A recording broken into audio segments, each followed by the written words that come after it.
देखिए कभी कभी जैसे सवाल आ जाते हैं 391/437 का सरलतम रूप। अब यही नहीं पता है कि ये कैंसिल किससे होगा, यानी कि डिवाइड किससे किया जाएगा। तो ऐसे के लिए सबसे पहले क्या करते हैं हम लोग, इन दोनों का अंतर ले लेते हैं। क्या लेते हैं? अंतर। घटाओ, कितना बचेगा यहाँ? 7 से 1 गया 6, 13 से 9 गए 4, और यहाँ पे आपका और कुछ नहीं बचा।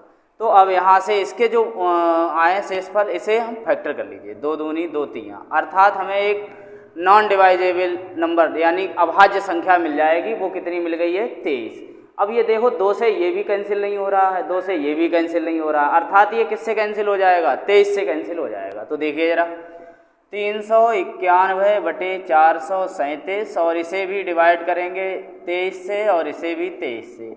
अब 23 का पहाड़ा नहीं आता, समस्या हो गई फिर से। तो कोई दिक्कत नहीं है, यहाँ पे पहले हैं 39 को 23 से भाग करेंगे तो एक ही बार जाएगा। अब यहाँ पे फिर 23 का पता नहीं कितने शेष बचे हैं, कितना क्या लगेगा। तो इसके बाद देख लेते हैं, 3 का पहाड़ा जो है तब तक पढ़िए जब तक 1 ना आ जाए। जैसे 3 सत्ते 21 में ही 1 आता है और किसी में 1 आएगा नहीं, तो 7 ही बार जाएंगे आपके, ठीक है। अब ऐसे ही यहाँ से 23 दूनी 46, लेकिन यहाँ पे 43 हैं तो इसलिए 1 ही बार जाएगा। अब हमने फिर बताया कि आपका 3 का पहाड़ा कब तक? जब तक कि यहाँ पे कितने ना आ जाएं?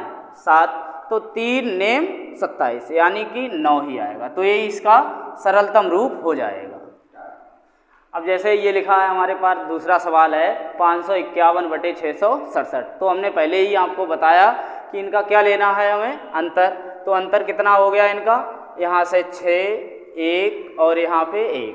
अब इन जो आए इनका फैक्टर कर लीजिएगा। तो ये 2 से 2 पंजे 10, 2 अट्ठे 16, फिर 2 से 2 दूनी 2 नेम। हमें नॉन डिवाइजेबल यानी कोई अभाज्य संख्या मिल गई, कितनी? 29। 2 से ना ये कैंसिल हो रहा है ना ये कैंसिल हो रहा है, इसलिए ये दोनों 29 से डिवाइड हो जाएंगे। तो इनसे 29 से भाग करेंगे हम, और ये 667 और भाग 29, इन्हें भी भाग 29।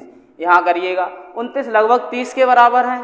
तो 29 दूनी 58 होते हैं, लेकिन हमारे पास है 55, तो एक ही बार जाएगा। अब 9 का पहाड़ा तब तक ही पढ़ना है जब तक कि 1 ना आ जाए। तो 9 नेम 81, और किसी में 1 आता ही नहीं है, तो 9 नेम 81। ऐसे ही यहाँ पे 29 दूनी 58 2 बार लग जाएंगे, और 9 का पहाड़ा तब तक पढ़ना है जब तक 7 ना आ जाए। तो 9 तियाँ 27, अर्थात इसकी वैल्यू कितनी हो गई? 19/23। हमने आपको 2 सवाल बताए हैं। अब आप लोग कमेंट में ये तीसरा सवाल हल करके इसका आंसर बताएं। जय हिंद, जय भारत।